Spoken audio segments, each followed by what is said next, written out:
कॅटेगरीला, OBC कॅटेगरीला किंवा minor ओबीसीना जसं सुलभ पद्धतीने दिलं जातं तीच पद्धतीनं आपल्याला सुद्धा दिलं जावं हा राज्याचा विषय आहे. आता हा काय पंढरपूरचा, सोलापूरचा किंवा कोणत्या एका भागाचा विषय राहिला नसून हा विषय दिवसेंदिवस गंभीर बनत चाललेला आहे आणि राज्याचा प्रश्न हा गंभीर रूप धारण करत असताना हा प्रश्न सोडवण्यासाठी हा प्रश्न सोडवण्यासाठी आपण काहीतरी समाजासाठी केलं पाहिजे. म्हणून आम्ही हडपसरला मीटिंग घेतली आहे राज्य लेवलची. राज्यातल्या बऱ्याच लोकांना आपण व्हॉट्सअप पोस्टवरती आव्हान केलं, फोन आम्ही केला नव्हता कुणाला. आणि त्या हडपसरच्या मीटिंग मध्ये सगळी लोक जवळजवळ 350 ते 400 लोक उपस्थित होते राज्यातले. तुमच्या भागात कोण आलं होतं नव्हतं मला माहित नाही, पण 350 ते 400 लोक उपस्थित होते आणि तिथं आपली चर्चा झाली. सगळी बुद्धिवंत हुशार लोक होते आणि त्याच्यामध्ये आपण समाजाचा हा प्रश्न सोडवण्यासाठी नेमकं काय करूया म्हणजे प्रश्न सुटेल. सगळ्याची समस्या सेम आहे की 1950 पूर्वीच्या कोळी नोंदी आणि त्याच्यावर आपल्याला महादेव मल्हार टोकरे ढोर कोळी जमातीचं जात प्रमाणपत्र पाहिजे आणि वैधताही पाहिजे. तर त्याच्यासाठी आपण काय करूया. मग साधक बाधक सगळी चर्चा झाल्यानंतर सर्वानुमते ठरलं की पहिल्यांदा राज्यात आपल्याला नेता नाही.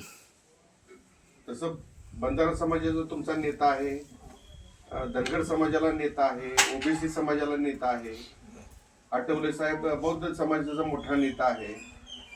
सगळ्या समाजाचे नेते आहेत. मागासवर्गीय घटकामध्ये सगळ्या समाजाचा नेता आहे. पण महादेव कोळी जमातीला किंवा महादेव मल्हार टोकरे ढोर कोळी जमातीचा राज्याचा नेता कोण म्हणलं तर कुणी सांगू शकत नाही. आणि मग सर्वानुमते ठरलं की दत्ताभाऊ सुरवसे जे आज या ठिकाणी आले की त्यांना आपण एक राज्याचं नेतृत्व देऊया, एक राज्याचा चेहरा म्हणून दत्ताभाऊच्या हातात नेतृत्व देऊया. आणि सर्वानुमते दत्ताभाऊंची आपण निवड केली की आपल्या राज्याचे नेते म्हणून दत्ताभाऊ सुरवसे इथून पुढे काम करतील. आणि मग तिथं ठरलं की आपण राज्याचा दौरा करू. राज्याच्या सगळ्या जिल्ह्यात, गावागावात, खेड्यापाड्यात, रानात, वाड्या वस्तीवर राहणारा आपला गरीब समाज आहे, मोलमजुरी करणारा समाज आहे, अशिक्षित समाज आहे, समाजामध्ये आर्थिक क्षमता कमी असणारे गरीब लोक आपल्या समाजामध्ये आहेत. तर आपण प्रत्यक्ष त्यांना जाऊन भेटूया आणि ह्या लढ्यामध्ये त्यांना सहभागी करून घेऊया.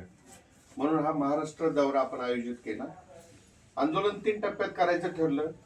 पहिलं आंदोलन आपण TRTI पुण्यावरती केलंय. तुमच्याकडे व्हॉट्सअपवरती पोस्ट आल्या ना आल्या का मला माहित नाही, पण आपण किती तारखेला केलं? 11 तारखेला कालच्या 11 नोव्हेंबरला आपण जी पडताळणी समिती आहे, जात पडताळणी समितीची मातृसंस्था आहे अनुसूचित जमाती संशोधन व प्रशिक्षण संस्था पुणे बंड गार्डन जवळ आहे. ती संस्था ही ह्याची मातृसंस्था आहे.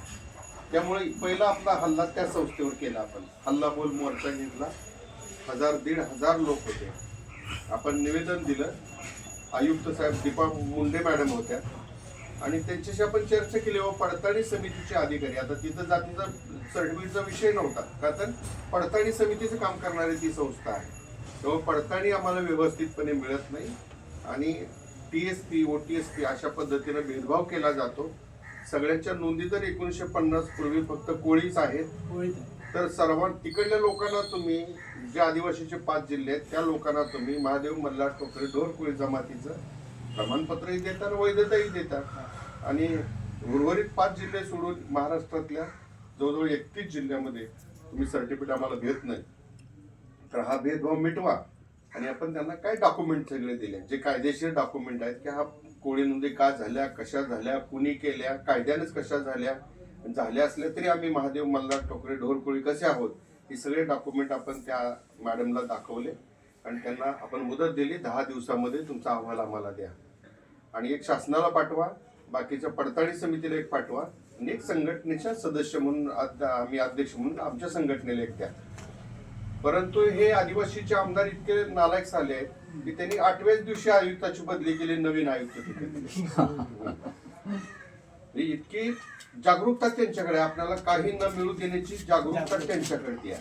त्यामुळं आता नवीन मॅडम आलेत. काल आपण आपल्या पदाधिकाऱ्यांना पाठवलं होतं आयुक्त सारख्या भेटल्याने 2 दिवसानंतर भेटतील आणि मग आपला काय असेल तो अहवाल आपल्याला मिळेल.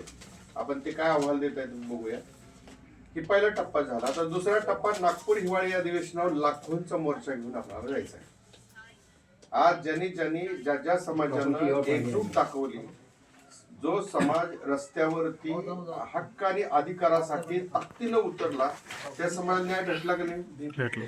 आजपर्यंत महादेव कोळी जमातीला एक तर राज्याला नेता नव्हता आणि राज्यातनं असं आंदोलन कधी मोठं आपलं झालं नाही. आपल्या समाजाच्या प्रश्नासाठी राज्य कधी एकवटलं गेलं नाही.